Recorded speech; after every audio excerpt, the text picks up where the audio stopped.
نحمده ونصلي على رسوله الكريم اما بعد فاعوذ بالله من الشيطان الرجيم بسم الله الرحمن الرحيم رب اشرح لي صدري ويسر لي امري واحلل عقدة من لساني يفقهوا قولي وان امرأة اگر کوئی عورت خافت ڈرتی ہو، کس سے؟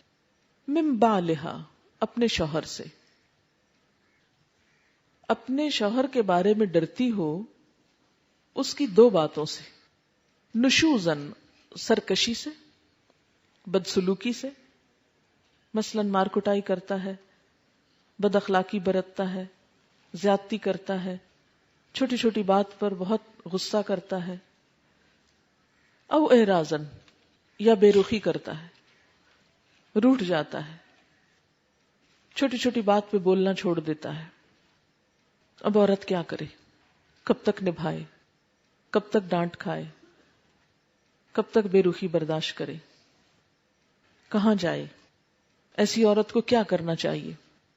یہاں آپ قرآن کا یہ انداز بھی دیکھ سکتے ہیں کہ اللہ تعالیٰ انسانوں کو صرف قانون نہیں دینا چاہتے، انسانوں کے اندر کی اصلاح چاہتے ہیں۔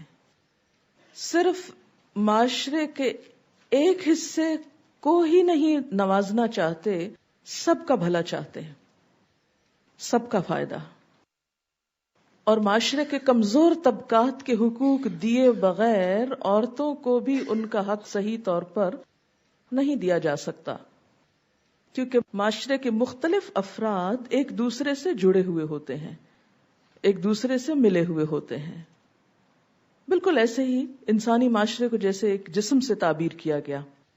اب آپ یہ کہیں کہ میں اپنے سر کا تو حق روز دوں گی لیکن اپنے پاؤں کا نہیں دوں گی، یا دائیں ہاتھ کا تو دوں گی اور بائیں کا نہیں دوں گی، تو ایسے میں کچھ بھی اصلاح نہیں ہو سکتی۔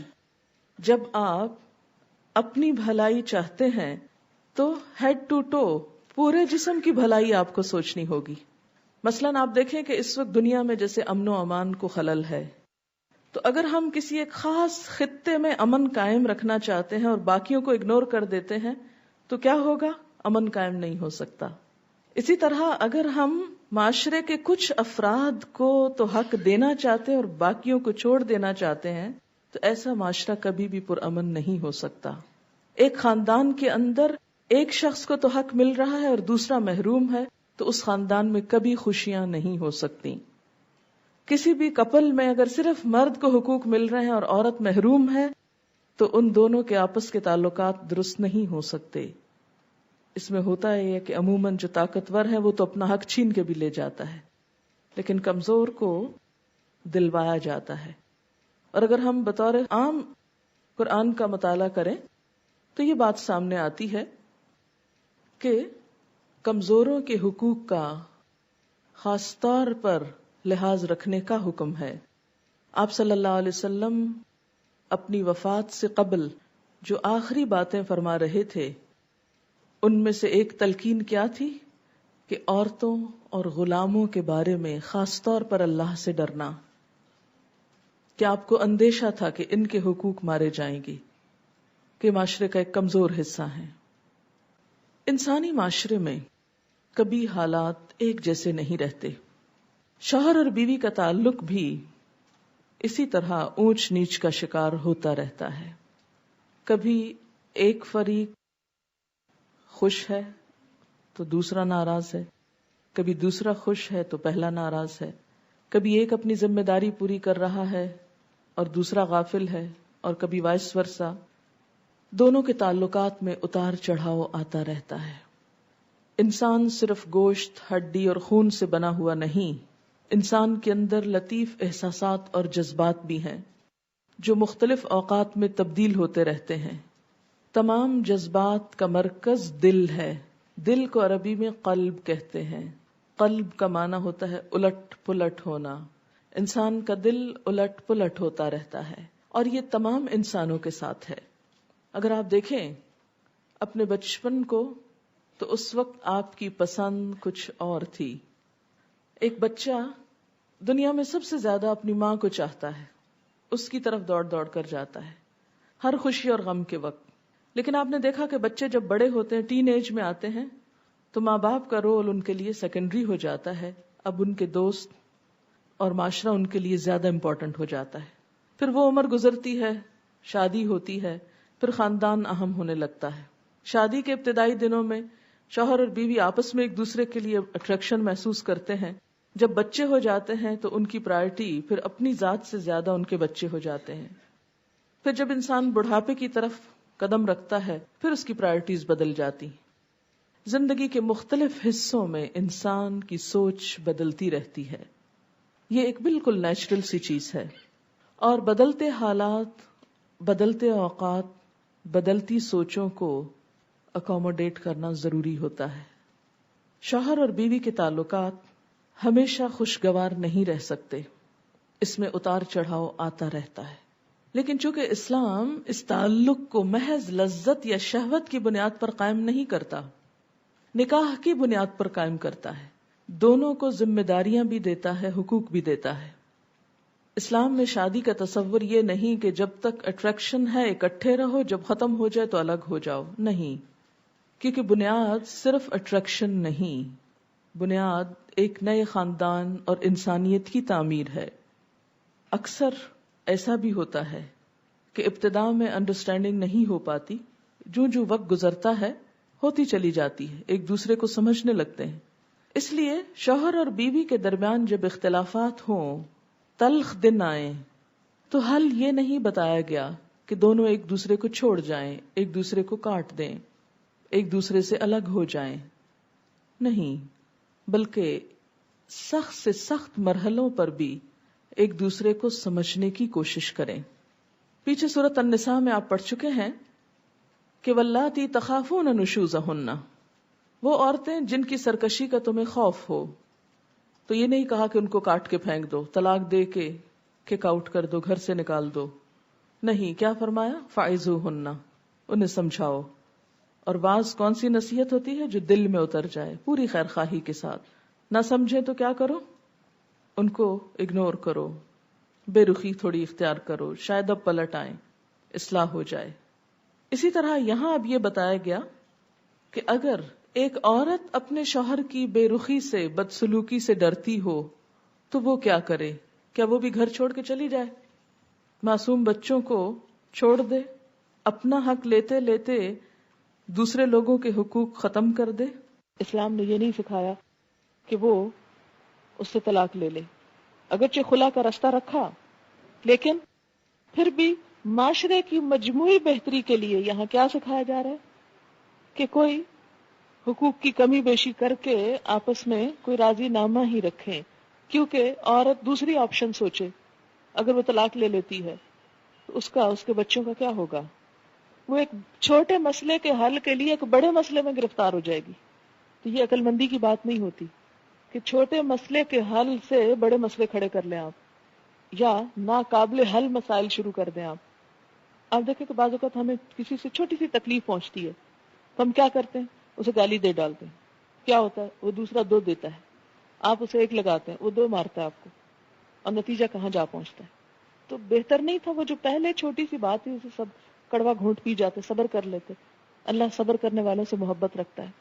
کسی سے چھوٹی سی تکلیف پہنچی، آپ نے غصے میں بڑا شدید ری ایکشن ظاہر کیا، اب جب آپ اس کو دیکھتے ہیں تو پریشان ہوتے ہیں، شرمندہ ہوتے ہیں، دل میں کڑتے رہتے ہیں، ایک ماحول پلوٹ ہو گیا. کیا پایا آپ نے؟ لیکن اگر آپ اس موقع پہ ضبط کر جاتے، صبر کر جاتے، نتیجہ کیا نکلتا کہ وہ شخص جس نے آپ پہ زیادتی کی وہ بھی شرمندہ ہوتا، اور شاید وہ خود معافی مانگ لیتا، میرا قصور تھا، میری زیادتی تھی. لیکن عموماً ہم ایسے مواقع پر کیا کرتے ہیں؟ جواباً شدید ری ایکشن ظاہر کرتے ہیں. وہ وقتی طور پر تو شدید ری ایکشن ہم نے کر لیا، پایا کیا؟ انسان دیکھے حاصل کیا ہوا، ہم پاتے نہیں، پھر کھو دیتے ہیں. تو ایسی تمام خواتین جو اپنے شوہروں کے ہاتھوں تنگ ہوں، ان کا یہاں حل بتایا جا رہا ہے کہ وہ تھوڑے سے صبر سے کام لے لیں، تھوڑے سے اپنے حقوق کو جانے دیں. اللہ دیکھ رہا ہے، اللہ اس کا بدلہ ضرور دے گا. اس کا حل صرف یہ نہیں کہ آپ گھر چھوڑ کے بھاگ جائیں یا جواباً شوہر کو پیٹنے لگے. وہ تو گھر نہ ہو جائے گا، ایک کشتی خانہ ہو جائے گا، ایک دنگل ہو جائے گا. دنگل بنانا چاہے تو بنائیں. اسی لیے وہ جو پہلے بھی میں نے بات کی تھی کہ مرد مار سکتا تو عورت کیوں نہیں مار سکتی؟ عورت کو اللہ نے مارنے سے روک کر اس دنگل کو ختم کیا، ورنہ باکسنگ شروع ہو جاتی گھر میں تو گھر گھر نہ رہتا. تو یہاں پر کسی بھی نزاع کے موقع پر، جھگڑے کے موقع پر، فساد کے موقع پر، بد اخلاقی کے موقع پر، بد سلوکی کے موقع پر جب ایک شخص زیادتی کر رہا ہو تو جواب میں تھوڑے سے دھیمے ہونے میں آپ کی کوئی بے عزتی نہیں. لوگ سمجھتے اس میں ہماری بے عزتی نہیں. حدیث میں آتا ہے من تواضع للہ رفعہ اللہ، جس نے اللہ کے لیے عاجزی اختیار کر لی، تواضع اختیار کر لی، اللہ اس کو بلندی دے گا، اللہ اس کو بڑا کر دے گا، وہ چھوٹا نہیں رہتا. ایک دانہ گندم کا ایک دانہ ہوتا ہے، جب وہ مٹی میں ملتا ہے تو اس سے 700 دانے بنتے ہیں. اگر وہ اکڑا رہے اور کہ میں مٹی میں نہیں جاتا، میری اس میں ذلت ہے، میں شیشے کی بوتل میں رہنا چاہتا ہوں، 100 سال بھی شیشے کی بوتل میں رہے تو کھایا جائے گا اندر سے، اوپر سے خالی خول کھڑا رہے گا، اندر سے کھا لیا جائے گا، اور اس سے 700 کبھی نہیں بنیں گے. تو جو لوگ زندگی میں تکبر کا رویہ اختیار کرتے ہیں، اپنی انا کے خول میں رہتے ہیں کہ جی ہم بڑی شے ہیں، وہ کچھ نہیں پاتے. تھوڑا جھک جانا، تھوڑا عاجزی اختیار کرنا. اور آپ نے دیکھا ہوگا کہ ہر دور میں معاشرے کے اندر یہ مسئلہ باقی رہا ہے. بہت سی عورتوں کو ایسے حالات سے سابقہ پیش آتا ہے کیونکہ مرد کی فطرت میں اللہ تعالیٰ نے قدرتی طور پر ایک اپر ہینڈ رکھ دیا، ایک برتری کا احساس رکھ دیا. جسمانی طور پر بھی مرد طاقتور ہوتا ہے کیونکہ اس کے کام جو اس سے ایسے اللہ نے لینے تھے. اس کے برعکس عورت چونکہ ایک ماں ہے، اس کے اندر لطیف جذبات ہیں، احساسات ہیں، شفقت ہے، محبت ہے، ممتا ہے، نازک احساسات ہے. کیونکہ ماں بننے کے لیے سب کچھ بہت ضروری تھا، یہ شفقت، یہ کیئر، یہ لو، یہ سب کچھ. اب ایک کی فطرت کچھ ہے، ایک کی نرم ہے، دوسرے کی سخت ہے، اور دونوں کا جوڑ ہے. اب ہو تو کیا ہو، کیا کیا جائے؟ یہ نہیں کہا گیا کہ وہ خلا لے لے، یہ نہیں کہا گیا وہ طلاق کا مطالبہ شروع کر دے، یہ نہیں کہا گیا کہ وہ بھی روٹ کر گھر چھوڑ کے بچوں کو چھوڑ کے چلی جائے، آزاد ہو جائے، یا یہ کہ کسی اور آدمی سے دل لگا لے، یا وہ بھی سرکشی اور بدتمیزی شروع کر دے. یہ حل نہیں بتائے گئے. کیا کہا گیا؟ فلا جناح علیہما، تو کوئی گناہ نہیں ان دونوں پر. دونوں کو سمجھایا گیا ان یصلحا بینہما، کہ آپس میں صلح کر لیں. کل ایک بچی میرے پاس مسئلہ لے کر آئی اپنی ساس کا، بڑی پریشان تھی، بہت روئی، اور اس کی شکایت جینون بھی تھی کافی حد تک. میں نے اس سے کہا کہ دیکھو، جو تم کہہ رہی ہو میں اس کو 100% درست کہتی ہوں کہ تم واقعی مظلوم ہو، لیکن اب تم اپنی بزرگ ساس کے مقابلے میں ینگ بلڈ ہو. وہ عمر کے اس حصے میں پہنچ چکی ہے کہ جہاں وہ بیمار بھی ہے، جہاں وہ انسیکیور فیل کر رہی ہے، جہاں وہ توجہ چاہتی، وہ محبت چاہتی ہے.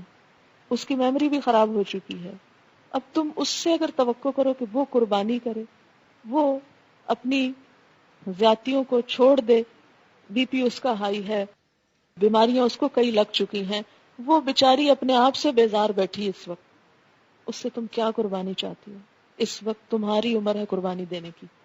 میں نے کہا سب کچھ بھول جاؤ، جو کچھ انہوں نے تمہیں کہا یا جو بھی تم پہ الزام تراشی بھی ہوئی، سب بھول جاؤ اور اللہ کے لیے بھولو، اور جا کے عاجزی سے نہ کیے پہ بھی معافی مانگ لو اور توجہ دو تھوڑی سی. وہ توجہ چاہتی، وہ محبت چاہتی.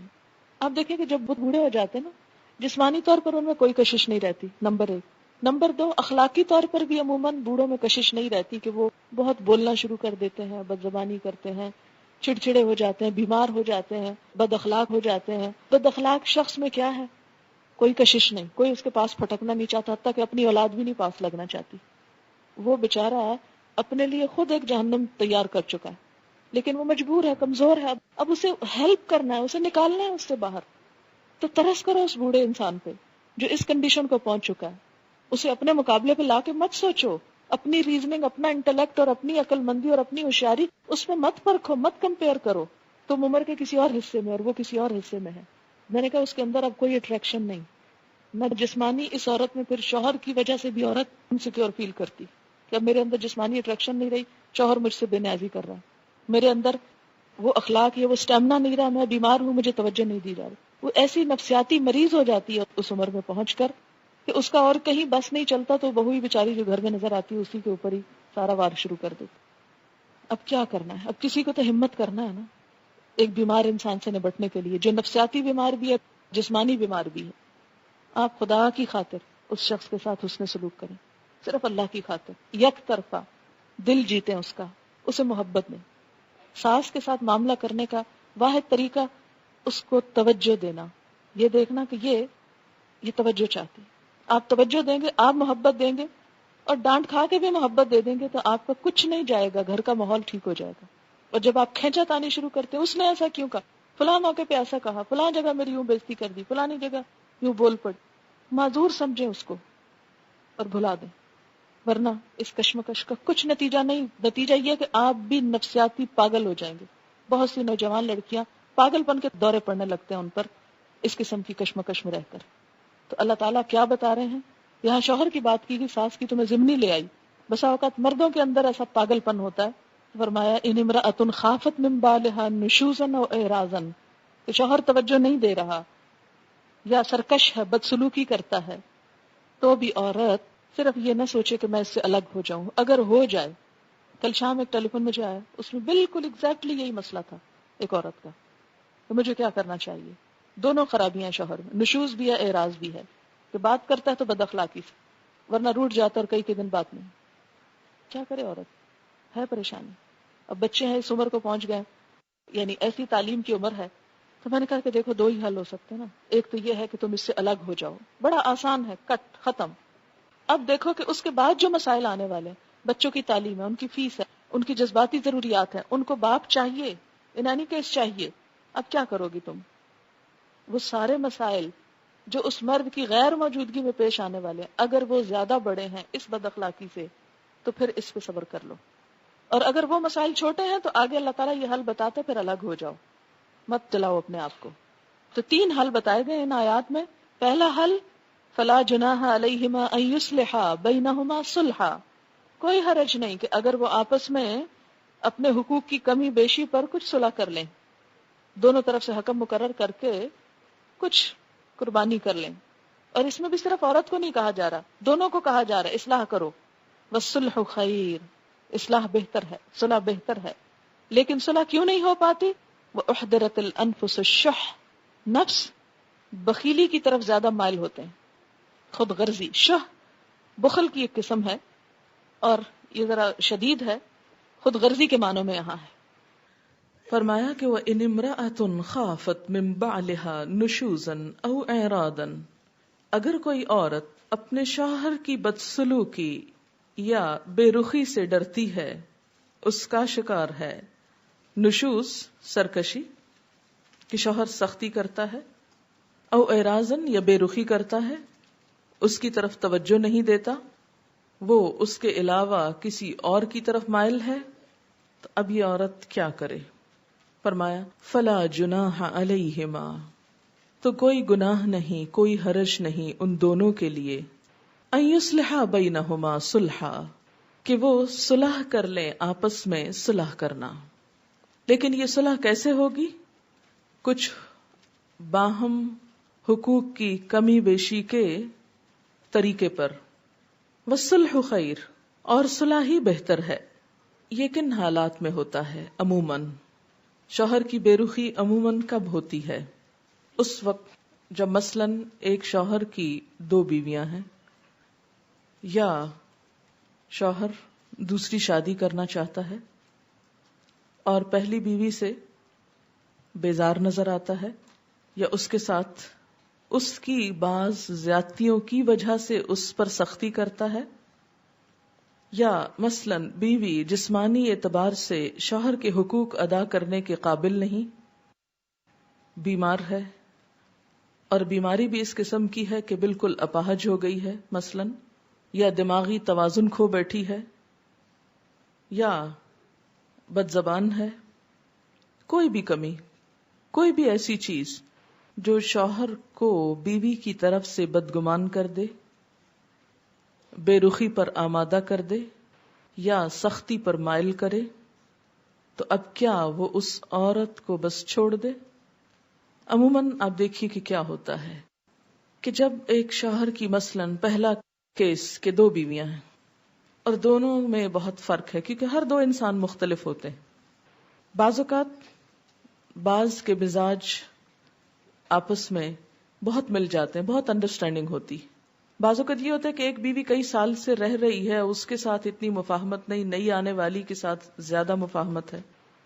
اب ہمارے ہاں تو مشکل یہ ہے کہ دوسری کا چونکہ تصور نہیں ہے، اس لیے شاید میری بات سمجھنے میں آپ کو مشکل ہو رہی ہو، لیکن دوسری بیوی تو نہیں، مگر بہت سے ایسے کیسز میں جہاں ایکسٹرا میرٹل ریلیشنز میں شوہر دوسری عورت کی طرف مائل ہے یا انوالوڈ ہے اور اس کی وجہ سے پہلی بیوی کے حقوق نہیں دے رہا، ایسے کئی کیسز آپ کے آس پاس موجود ہوں گے.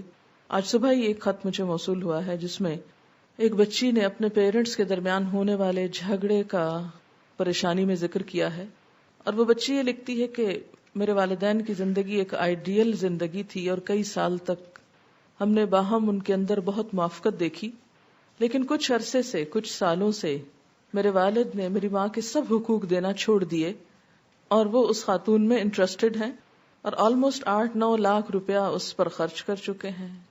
اکٹھے کھانا کھاتے ہیں، گھر پہ والد کھانا نہیں کھاتے، ان کے ساتھ جا کے گھومتے پھرتے ہیں، اور بہت سی باتیں لکھی ہوئی ہیں.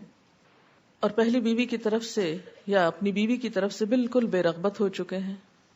اسی طرح 1-2 دن پہلے ایک کیس میرے پاس آیا، اس میں بھی کچھ اسی قسم کا معاملہ تھا کہ ایک عورت جس کے شوہر نے کئی سال سے اس کو اس کا حق نہیں دیا اور بالکل وہ ایک معلق چیز ہو کر رہ گئی ہے کہ نہ وہ اس کو چھوڑ سکتی ہے اور نہ ہی اس کو وہ شوہر اس کا حق دیتا ہے، کیونکہ خدا کا خوف تو معاشرے میں ہے نہیں.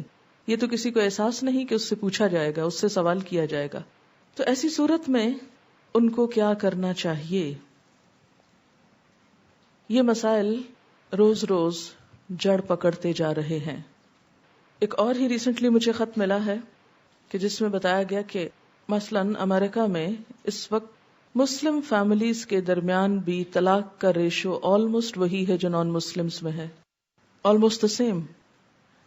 فرق کیوں نہیں؟ اس لیے کہ تھنکنگ، ایٹیٹیوڈ، عمل ایک ہی جیسا ہے، نام کا ٹیگ فرق ہے. کچھ اپنے آپ کو مسلمان کہتے ہیں اور کچھ نہیں کہتے، تو اس سے تو فرق نہیں پڑتا نا. تو بات یہ کہ ایسے سارے معاملات میں ہونا کیا چاہیے؟ ایک حل تو یہ ہے کہ عورت وہ گھر چھوڑ دے، جو عام طور پہ سجیسٹ کیا جاتا اور جو عام طور پر ہو رہا ہے کہ ایک عورت اگر مرد کے ہاتھوں ظلم کا شکار ہے تو وہ وہاں سے بھاگ جائے، چھوڑ دے. لیکن سوچیں کہ کیا یہ مسئلے کا حل ہے؟ عورت چھوڑ دے، کہاں جائے؟ ماں باپ کے پاس؟ وہ ذمہ داری لینے کو تیار نہیں. کسی ہوم میں؟ وہاں کی زندگی ایسی خوشگوار نہیں کہ ساری ضروریات آپ کی پوری ہو سکیں. وہ عورت کیا کرے؟ کہیں اور شادی کر لے. ہاں، کچھ شرائط کے ساتھ عورت کو حق دیا گیا، لیکن ہو سکتا ہے کہ وہاں بھی ایسی صورت پیش آ جائے، کیونکہ بعض اوقات کچھ ایسی وجوہات ہوتی ہیں عورت کی طرف سے کہ اس کا رویہ کسی بھی مرد کے لیے قابل قبول نہیں ہو سکتا. تو حل کیا ہے؟ کیا جائے؟ کوئی ایسا حل ہونا چاہیے کہ جس سے معاشرے کے اندر بہت بڑی ڈسٹربنس پیدا نہ ہو، ایک فریق کا حق دیتے دیتے دوسرے پر ظلم نہ ہو. کیونکہ جب بعض اوقات ہم عورتوں کے حقوق کی بات کرتے ہیں تو دوسری طرف بچوں کے حقوق سرے سے فراموش کر دیتے ہیں کہ ان کا بھی کوئی حق ہے، ان کو بھی ماں یا باپ چاہیے، ان کو بھی ان کی شفقت کی ضرورت ہے. بعض کیسز میں آپ نے دیکھا ہوگا کہ جب شوہر اور بیوی الگ الگ ہوتے ہیں اور بیوی اگر کہیں اور شادی کر لیتی ہے، بچے چھوٹے ہیں، باپ نے ان کو اپنی کسٹڈی میں لے لیا اور کچھ عرصے کے بعد باپ نے بھی اور شادی کر لی، سوتیلی ماں آ گئی. اب آپ دیکھیں کہ ایک عورت نے اپنے آپ کو تو تلخی سے نکالا، لیکن ان بچوں کی زندگی جو حرام ہو کر رہ گئی، تلخ ہو کر رہ گئی. تو ان سارے مسائل کے آپ کے پاس کیا حل ہے؟ وہ کیا طریقہ ہونا چاہیے کہ جس سے واقعی معاشرے میں امن اور خوشحالی آئے؟ اس کا سمپل سا آنسر یہ ہے کہ نمبر 1، معاشرے کے اندر خدا خوفی پیدا کی جائے، احساس ذمہ داری پیدا کیا جائے، ہر ایک کو اس کا فرض ادا کرنے کی تلقین کی جائے. یعنی پہلی بات تو یہ ہے. دوسری بات یہ کہ آخرت پر یقین رکھتے ہوئے اپنے کچھ حقوق سے انسان ڈیلیبریٹلی دستبردار ہو جائے. مثلا شوہر اور بیوی کی نہیں بن رہی، دونوں کو الگ ہونے کا حق دیا گیا، دونوں اپنا حق لے لیں، الگ ہو جائیں، لیکن ان معصوم بچوں کے مستقبل کا کیا ہوگا؟ تو اب ماں کیا کر رہی ہے؟ ان بچوں کے مستقبل کے لیے اپنے آپ کو سیکریفائس کر رہی ہے، اپنا حق چھوڑ رہی ہے. اسی طرح اگر کسی شخص کی 2 بیویاں ہیں، ایک ان میں سے زیادہ خوبصورت ہے، زیادہ مرد کی نگاہوں میں ہے، تو وہ ہو سکتا ہے کہ دوسری بیوی جس کو وہ زیادہ نہیں چاہتا، ہر روز جب اس سے شکایت کرے تو وہ اس کو اپنے سے کاٹ کے ہی پھینک دینا چاہے، اور عورت پورے تو چھوڑ آدھے حقوق کے بھی قابل نہ رہے. تو ایسے میں کیا حل پیش کیا گیا کہ اگر کوئی عورت ڈرتی ہو یا اس مصیبت کا شکار ہو کہ اس کا شوہر اس سے بدسلوکی کرتا ہے، بے رخی کرتا ہے، اس کے پورے حقوق اس کو نہیں دیتا، تو بہتر کیا ہے؟ والصلح خیر، کہ کچھ حقوق کی کمی بیشی پر راضی ہو کر ایک دوسرے کے ساتھ تعاون کریں اور ایک گھر کو ٹوٹنے سے بچائیں. کیونکہ ایک گھر کا ٹوٹنا اللہ کے نزدیک ناپسندیدہ چیزوں میں سے ہے. اگرچہ وقتی طور پر اجازت دی گئی، لیکن کراہت کے ساتھ اجازت دی گئی. اگر ایک سے زیادتی ہو جاتی ہے تو معافی مانگنے میں، منانے میں دوسرے کو، روٹھے ہوئے کو اور نہ سمجھا کریں، آپس ہی کا معاملہ ہے. جیسے غصہ آ گیا نا، ایسے ہی صلح کرنے میں بھی دیر نہیں کرنی چاہیے. صلح کر لو، آپس میں اتفاق کر لو. ان یصلح بینہما صلحا والصلح خیر، اور صلح کر لینا اچھا ہے. اس لیے کہ شادی صرف وقتی جذبات کے تحت نہیں ہوتی، شادی تو ایک خاندان بنانے کے لیے ہوتی ہے، اور اس خاندان میں نئی نسل کے پروان چڑھانے کے لیے ہوتی ہے. انسانیت کی تعمیر اور تربیت کے لیے گھر بنایا جاتا ہے. اس لیے انسانوں کی بھلائی، آئندہ نسلوں کی بھلائی اس میں ہے کہ آپس میں بنا کے رکھیں، ایک دوسرے کی عزت کریں، ایک دوسرے کا خیال کریں. یعنی نہ تو مرد چھوٹی چھوٹی بات پہ آپے سے باہر ہو، اور نہ عورت چھوٹی چھوٹی بات کو بہت محسوس کرے، وہ بھی اس کا مزاج سمجھنے کی کوشش کرے. والصلح خیر، اور صلح بہتر ہے. اور صلح کب ہوتی ہے؟ کہیں بھی جھگڑا جب ہوتا ہے تو صلح کے لیے کیا چاہیے ہوتا ہے؟ عاجزی چاہیے ہوتی ہے. یعنی شارٹ ٹرم بات یا ایک وقتی بات کو بہت بڑا ایشو نہیں بنا لینا چاہیے. ہمیشہ ایک وزن کر کے دیکھنا چاہیے کہ ایک طرف یہ ایک چھوٹا سا مسئلہ ہے اور دوسری طرف ایک بہت بڑی زندگی ہے. دونوں کی زندگی تو خیر اللہ کو پتا ہے، لیکن اگر زندہ رہے انسان تو ایک لمبی عمر ہوتی ہے جو اگر دونوں ایک دوسرے سے کاٹ کے گزاریں تو پہاڑ جتنی بن جاتی. اور اگر صلح سے، اتفاق سے، محبت سے گزاریں تو دونوں ایک دوسرے کی ضرورت ہیں. اسی میں فائدہ ہے، الگ ہونے میں فائدہ نہیں ہے. یہ صلح کی بات کیوں کی گئی؟ عورت کی طرف سے صلح کیا ہے کہ وہ کہے کہ اچھا تم مجھے طلاق نہ دو، میں تم سے پورے حقوق ڈیمانڈ نہیں کرتی.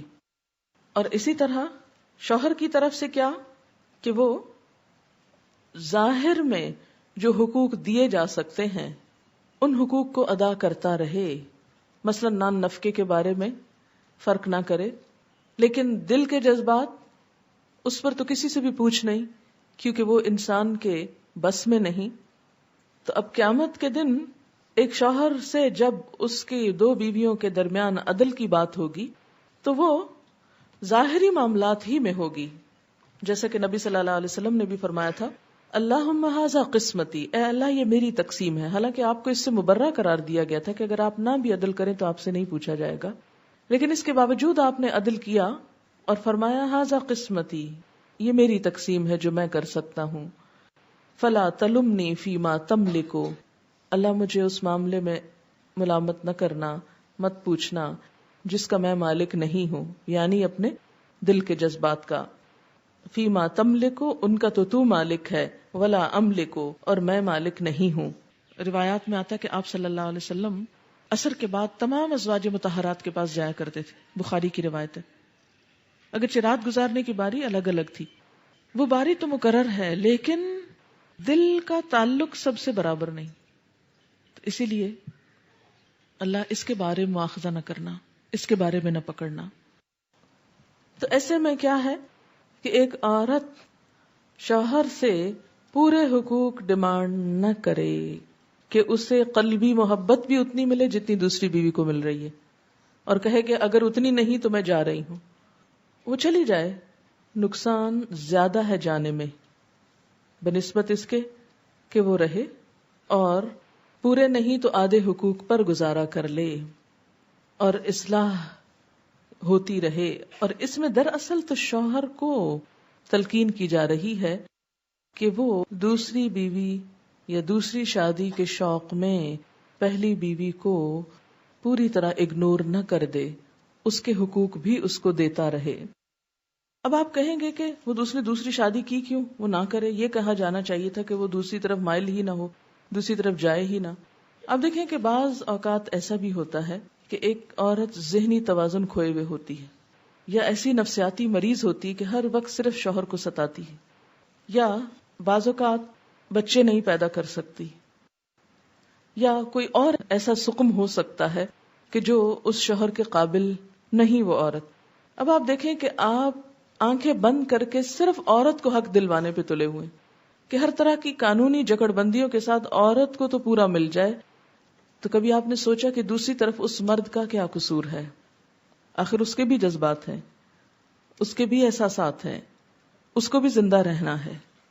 اب اگر ایک بیوی دماغی مریض ہے یا سیڈیٹیوز پر ہے اور وہ شوہر کے اس کو نہیں معلوم وہ کب آیا اور وہ کب گیا اور اس کی کیا ڈیمانڈ ہے یا کیا ضرورت ہے، تو ایسی صورت میں اگر ایک شوہر گھر میں داخل ہوتا ہے اور ایک بیمار عورت کو دیکھتا ہے اور باہر نکلتا ہے تو ایک بوجھل دل کے ساتھ، اور باہر کی دنیا میں رنگ رنگ کی عورتیں اس کو نظر آتی ہیں، وہ اپنا عزت، ایمان، نگاہ کچھ بھی بچا نہیں سکتا. تو اگر انصاف کی نظر سے دیکھا جائے تو ایسے میں ایک مرد کو اجازت ہونی چاہیے کہ وہ دوسرا نکاح کر لے. یہ ایک انصاف کا تقاضا ہے. اب دوسرا کرتے ہی کیا پہلی بیوی کو گھر سے نکال دے؟ تو یہاں مرد کو کہا گیا کہ نہیں، اسے نکالو نہیں، ظاہری اعتبار سے اس کے حقوق پورے کرو، لیکن اگر دل مائل نہیں تو پوچھا نہیں جائے گا، کیونکہ دل پر تو اختیار نہیں. ایک شخص جب اہل ہی نہیں تو دل کو کس طرح زبردستی مائل کر سکتے ہیں آپ؟ وَأُحْضِرَتِ الْأَنفُسُ الشُّحَّ، اور حاضر کی گئی ہے نفسوں میں بخیلی. شح کہتے ہیں جب بخل کے ساتھ حرص، طمع اور خود غرضی بھی شامل ہو جائے اور دل تنگ ہو جائے.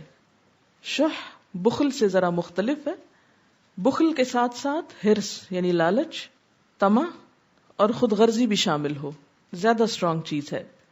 دلوں کے اندر تنگی ہوتی ہے، دلوں کے اندر بخل ہوتا ہے، اپنے زیادہ حقوق لینے کی طمع ہوتی ہے، حرص ہوتی ہے، انسان خود غرض ہوتا ہے. مرد اور عورت اپنی اپنی جگہ اپنے فائدے کی سوچ رہے ہیں، اور یہی چیز آڑے آ رہی ہے دوسرے کا حق پہچاننے اور دینے میں. نفسوں میں حاضر کی گئی ہے شح. شح کہتے ہیں بخل کو، دل کی تنگی کو، جو دوسرے کا حق نہ دینے دے، دوسرے کی طرف جھکنے نہ دے، دوسرے کی طرف مائل نہ ہونے دے، دوسرے کو منانے نہ دے. یعنی دل چاہ رہا ہے منا لیا جائے، لیکن انسان ایک انا کا شکار ہو کے لو میں کوئی ایسی گئی گزری ہوں، میں ہی روز مناؤں، یہ تو معمول ہے روٹھنا، تو ٹھیک ہے روٹ کے مزہ چکھیں.